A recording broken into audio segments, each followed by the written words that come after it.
Está no ar. Let's Talk Podcast, uma iniciativa da NTT Data Brasil que une negócios e inovação. Um dos grandes desafios do momento é responder a uma questão simples: como incluir todo mundo na hora de se comunicar.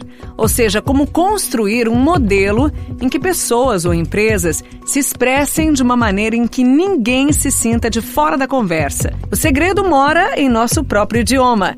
E este é o tema deste episódio que reúne mulheres da área de User Experience da NTT Data falando sobre linguagem inclusiva em canais de voz. São elas Aline Neves e Luísa Lopes, ambas UX Writers na NTT Data Brasil, e Tatiana Amaral, UX Designer na NTT Data Brasil. Oi pessoal, bom ter vocês aqui no Let's Talk da NTT Data. Eu sou a Tatiana e atuo como UX Designer aqui na NTT Data também há 3 anos aproximadamente, com projetos de URA no segmento de telecom. Oi gente, eu sou a Aline, UX Writer aqui na NTT Data. Eu trabalho com canais de voz na área de telecomunicações também.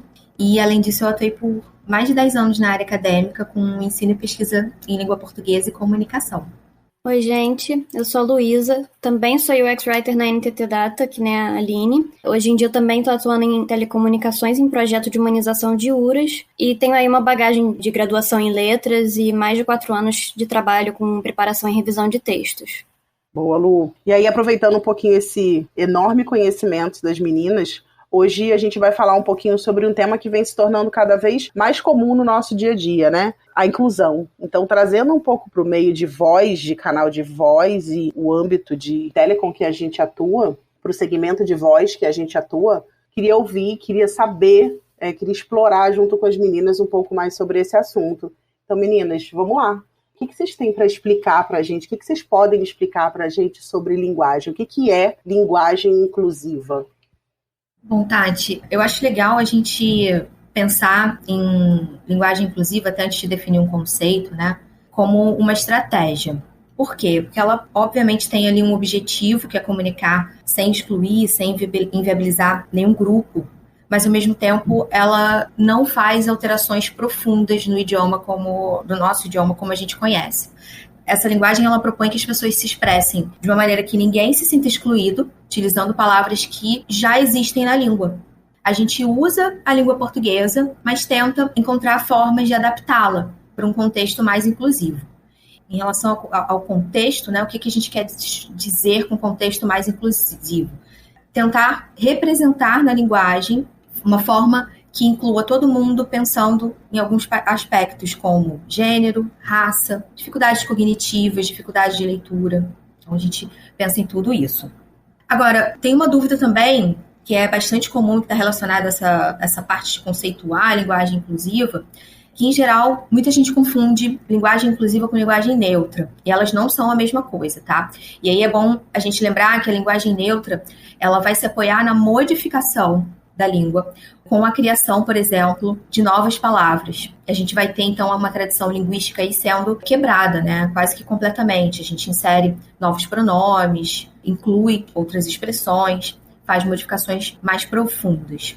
A linguagem inclusiva não. A gente até propõe a retirada de algumas expressões, não utilizar essas expressões, mas a gente faz alterações, a gente adapta para esse contexto. Interessante, Aline, bem interessante esse ponto. E como que essa linguagem, ela se encaixa na mudança cultural que hoje a nossa sociedade vive? E está vivendo, né? Porque está sendo um processo, uma transformação constante. Como que ela se encaixa? Tati, né, quando a gente pensa na nossa sociedade, né, em tudo que a gente está vivendo em termos de transformação, a gente tem que pensar também que a linguagem, ela é um instrumento capaz de reproduzir valores e crenças. E muitas vezes esses valores, essas crenças, são reproduzidos de forma inconsciente, porque são influenciados, né, na língua, né, influencia na nossa interação aí com as pessoas por meio de comportamentos e pensamentos de opressão social. A gente está vivendo hoje um momento de transformações muito importantes, muito relevantes, e que envolvem a necessidade da gente pensar em romper com esses padrões de opressão. Então, a linguagem, ela não vai fugir essa demanda, já que ela é uma dessas formas da gente interagir. Para que isso aconteça, né, para que isso ocorra, respeitando a diversidade, a língua e a maneira como a gente se comunica também precisa mudar. E considerar a representatividade também, a identificação, e principalmente, né, ser algo que não exclui e nem diminui nenhum grupo de pessoas. É muito importante isso, cara, porque ninguém está completamente isento de ter pré-julgamentos, de ter preconceitos, né? A linguagem como um instrumento de reprodução de valores e crenças, ela vai mostrar um pouco disso, né? Um pouco das raízes da nossa cultura, das coisas que estão ali no nosso senso comum, né? E à medida que a sociedade vai mudando, à medida que a gente vai tendo novas necessidades, a língua vai mudando junto com a gente, né? É um exercício constante de você refletir sobre a forma como você usa as palavras e a forma como essas palavras afetam o todo. É realmente, assim, intrínseco a essa questão dessa mudança cultural. Boa, meninas. E assim, pensando nesse universo corporativo de uma forma do que a gente tem, como que essa linguagem ela impacta as estratégias de negócio, né? Como que a gente consegue trazer isso para esse momento empresarial, eu diria? Então, se a gente pensar de maneira geral na sociedade, né? Como a gente comentou, a linguagem ela tem esse papel também, né? De manter sistemas ou de modificar, transformar sistemas, né? Então, portanto, ela vai ter esse impacto individual e também coletivo. E aí, sabendo que a diversidade vem sendo um dos principais palcos das mudanças sociais dos últimos tempos, a gente já consegue concluir que se uma empresa não acompanha esses avanços, tanto o ambiente de trabalho se torna mais hostil, quanto os serviços que são oferecidos não acompanham as necessidades das pessoas clientes, né? Das pessoas usuárias desses serviços, desses produtos. Dessa forma, o negócio, a empresa, ela se afasta do foco de mercado. E qual é o foco desse momento atual? Empresas que apresentam boas práticas, boas condutas em relação à sociedade.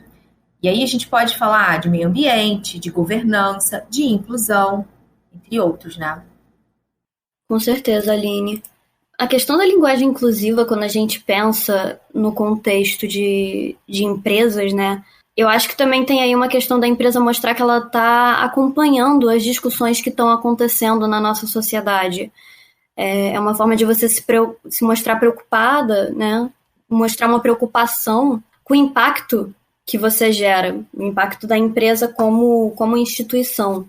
Também uma forma de você se comunicar com a sua base de clientes, de você criar algum tipo de conexão, você mostrar que você tem esse cuidado, você mostrar que você está preocupado com esse tipo de coisa. Eu acho que as pessoas hoje em dia elas buscam muito comprar de empresas que tenham algum tipo de alinhamento à visão de mundo delas, a questões até mesmo do código moral dessas pessoas. Então, é muito importante essa conexão, é muito importante mostrar no que você está buscando, tipo, acompanhar os tempos, no que você está buscando melhorar e se manter atualizada, né? Eu acho que é isso, é super importante a empresa mostrar que não é só uma relação de marketing, de compra e venda, né? É uma questão de conexão mesmo. Nossa, Lu, você usou uma palavra que eu acho que é perfeita para essa relação, né, entre linguagem inclusiva e boas práticas de maneira geral e as estratégias de negócio, que é a conexão. É importante a gente lembrar também, né, que, assim, que o capital humano ele vai ser a base estruturante de qualquer empresa.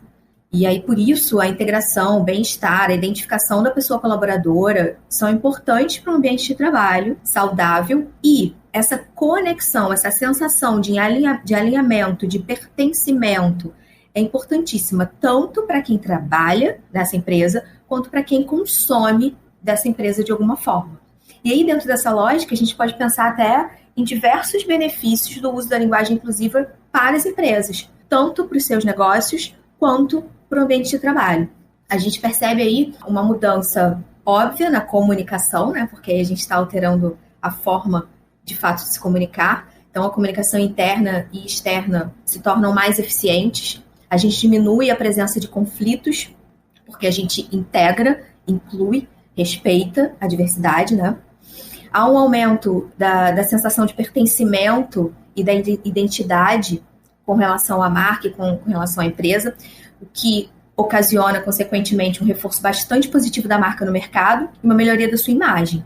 E, para mim, um dos pontos principais disso tudo, desse trabalho todo que uma empresa é capaz de fazer, apenas com uma pequena mudança na linguagem, na comunicação, que é estar coerente com as transformações sociais do presente.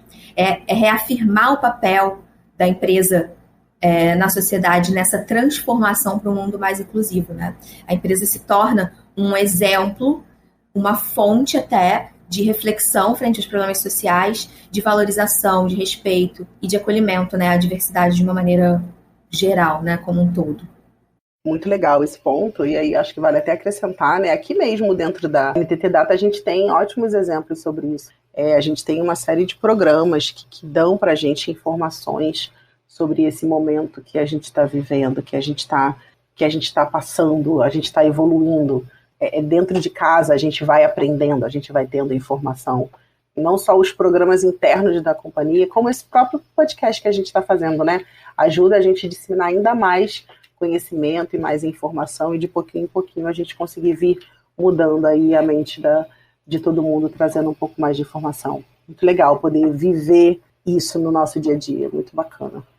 E então, meninos, assim, trazendo um pouquinho da linguagem inclusiva para o nosso universo, né? Nós somos UX designers, então qual é a opinião de vocês em relação à compatibilidade, né, de linguagem inclusiva versus UX? O que vocês acham em relação a isso? Eu acho que eu já sei a resposta, mas eu quero ouvir de vocês que são especialistas no assunto. Né, Tati? É impossível não pensar nas duas coisas, né? Para mim, elas são indissociáveis. Quando a gente fala em experiência da pessoa usuária, quando a gente fala em UX, a gente está falando em buscar a melhor experiência de interação dessa pessoa com um determinado produto, sistema, serviço, plataforma, seja lá, né? Qual tipo de produto seja. E a gente busca gerar como resultado uma percepção que, essencialmente, a gente espera que seja positiva. Então, o UX é uma disciplina que foca nessa experiência para oferecer o melhor para quem usa determinado produto. Se a gente leva isso em consideração, uma linguagem que inclui, que promove transformações sociais, que é representativa, que respeita a diversidade, ela é ideal para garantir sucesso nesse produto. Se eu quero uma melhor experiência, se eu quero suscitar sentimentos positivos, agradáveis na pessoa que utiliza o meu produto, eu tenho que pensar na forma como essa pessoa é tratada. E a comunicação entra aí perfeitamente, né? Que vai ser como ela se sente ao utilizar ali aquele produto, guiada por meio de uma comunicação mais inclusiva. E o conteúdo, a linguagem, ela se torna, portanto, um fio condutor da interação dessa pessoa com a plataforma. A usabilidade, a experiência que essa pessoa vai ter é diretamente impactada a partir do momento que a gente pensa uma comunicação que a inclui, que a respeita, sabe? Isso mesmo, cara. É como você falou, é um fio condutor, né? A gente usa linguagem em praticamente todas as esferas do nosso cotidiano. A gente vai dar bom dia para uma pessoa e a gente usa linguagem. A gente vai ler um manual super complicado de montar uma cadeira que você comprou pela internet. Também você usa linguagem. Então, quando a gente está falando aí do trabalho de UX Writer, a gente não tem como separar a palavra, a linguagem, dessa projeção de experiência, desse design que a gente faz de certa forma. O serviço que você oferecer, o produto que você oferecer vai estar permeado de linguagem. Você precisa comunicar coisas para a pessoa usuária, você precisa passar informações, você precisa de feedback. Ainda mais quando você leva em consideração que a maior parte das pessoas vai estar usando o seu produto ou seu serviço num contexto de várias outras coisas que ela tem que fazer ali dentro do dia. Nosso trabalho também é um pouco de pensar em criar interações e criar textos que vão ajudar essas pessoas a fazerem o que elas precisam de forma mais rápida, de forma mais eficiente, também sem confundir as pessoas, sem deixar ambiguidades nos textos. É extremamente importante. Quando você está pensando nisso tudo, a gente também está pensando aí em fazer isso para uma gama de pessoas muito grande, né? O Brasil é um país imenso, então é inegável que tem uma diversidade aí que a gente precisa considerar, que a gente precisa respeitar e que a gente precisa incluir. Então não tem como você tirar a linguagem inclusiva desassociar a linguagem inclusiva do nosso trabalho. É uma coisa que faz parte do que a gente tem que pensar, do que a gente tem que levar em consideração quando a gente está escrevendo. Muito legal. Pensando no nosso trabalho, né, no conhecimento aí de fazer a escrita e de implantar, o que vocês podem dizer, o que vocês podem auxiliar, assim, do como que a gente pode usar esses conhecimentos para implantar essa linguagem no nosso dia a dia, no nosso trabalho, na nossa vida como um todo? Logo de cara, Tati, a gente já pode pensar em adaptações que deem conta da marcação de gênero, né?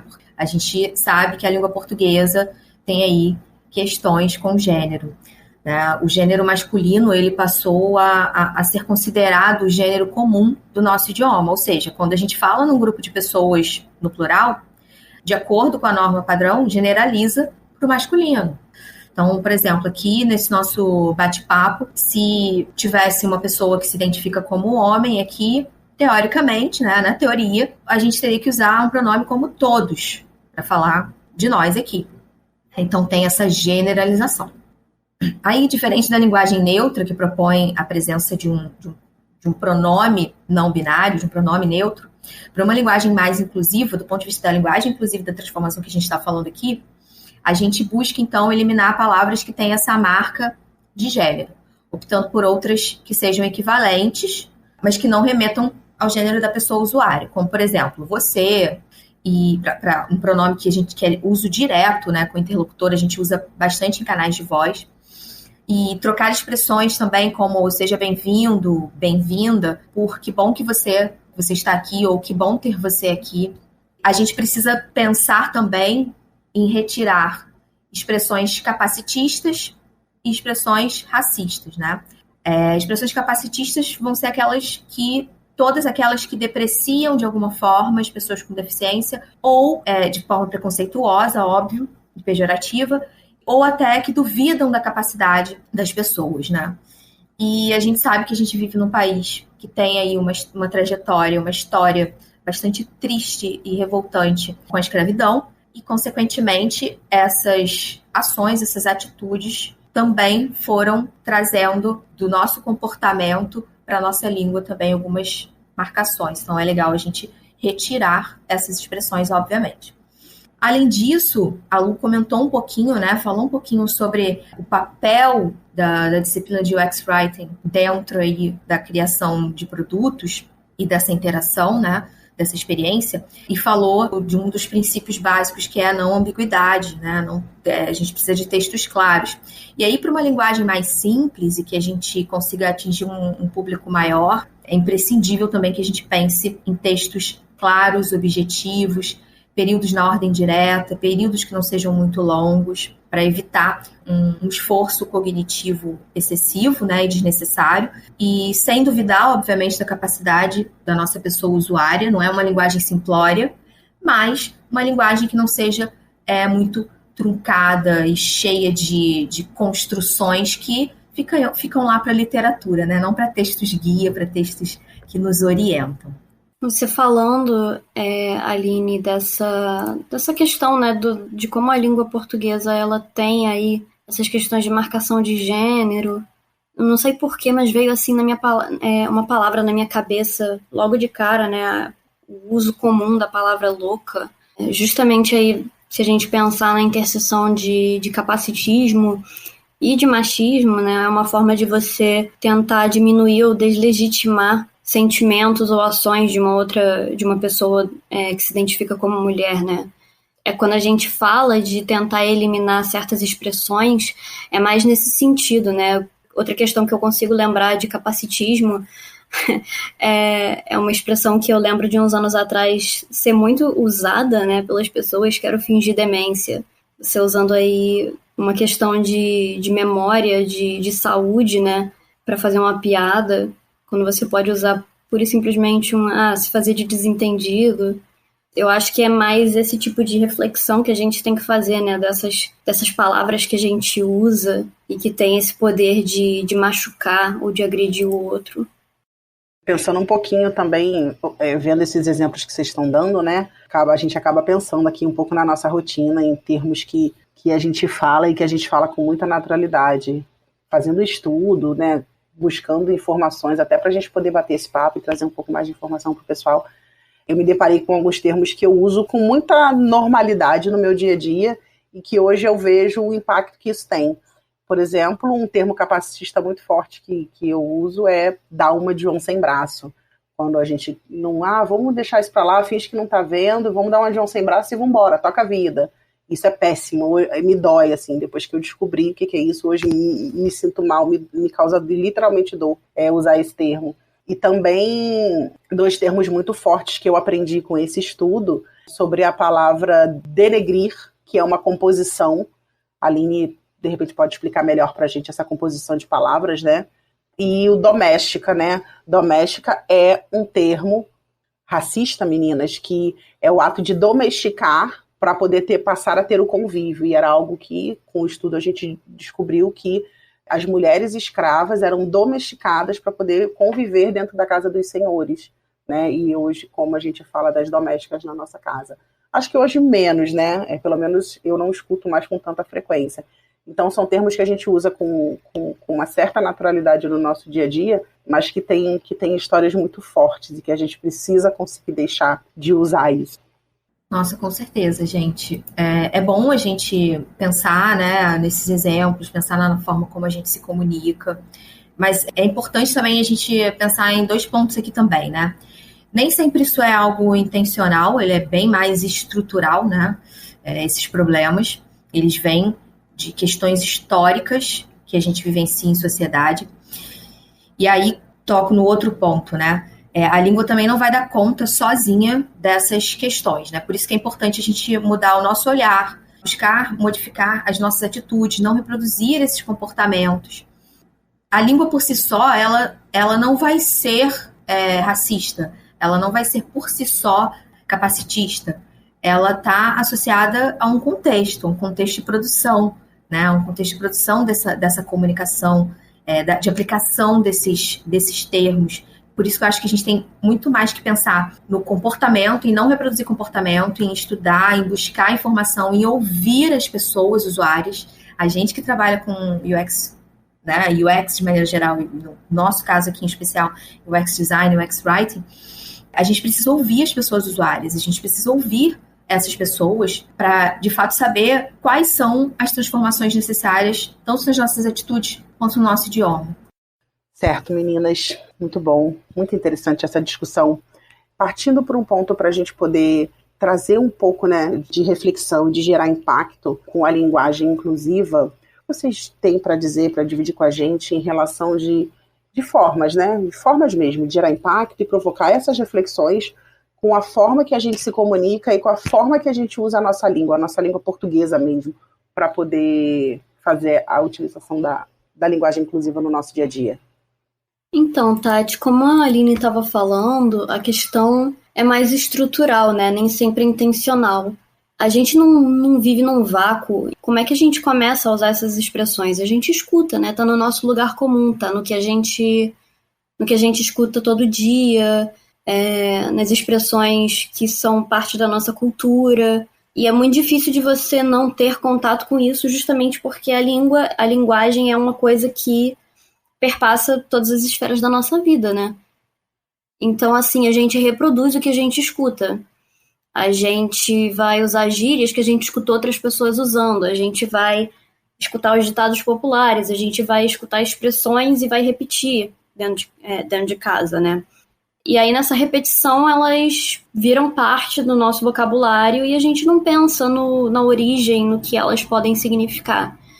Com o questionamento, com esse movimento, né, de você ir atrás de entender por que algumas coisas podem ser ofensivas, por que algumas palavras podem acabar excluindo grupos inteiros de pessoas de uma conversa, né, eu acho que é um dos primeiros passos. E outro, eu acho que justamente o uso da linguagem inclusiva, ela pode ajudar muito a mudar também essas coisas que são um lugar comum pra gente, né? A gente mudar o que é repetido, o que é falado, o que as pessoas escutam e absorvem quase que por osmose, né? A gente tem aí a opção de criar um vocabulário menos agressivo, de usar as palavras com mais consciência, com mais cuidado e com mais respeito. Eu acho que é isso mesmo, Lu. E aí, para trazer um outro ponto aqui, fazendo um gancho com o que você falou, eu vou aproveitar essa questão também da empatia, né? Se a gente está buscando um vocabulário menos agressivo, buscando se tornar mais consciente diante das nossas ações e diante da nossa fala, né, do nosso discurso, é importante ter alguns cuidados com relação ao uso da linguagem inclusiva, né? Apesar de ser um conceito bem simples, pode se tornar um exercício complexo porque é muito sensível. Principalmente, e aí acho que a gente tem que ter esse foco em mente, porque trabalha com a identidade das pessoas. Pode ser desafiante implementar, né, modificar. Não é motivo para a gente não aplicá-la, pelo contrário, mas é importante a gente ficar atento a algumas coisas. Por exemplo, essa questão da generalização, né? Tornar genérico para tirar a marca de gênero, né? Usar essas expressões mais genéricas e neutras, beleza. Mas é importante a gente tomar cuidado para a gente não reduzir identidades e não simplificar a complexidade das pessoas, né? A gente tem que lembrar de valorizar o indivíduo, valorizar a pessoa usuário. É importante a gente associar sempre o vínculo, a relação, o vínculo linguagem com comportamento e cultura.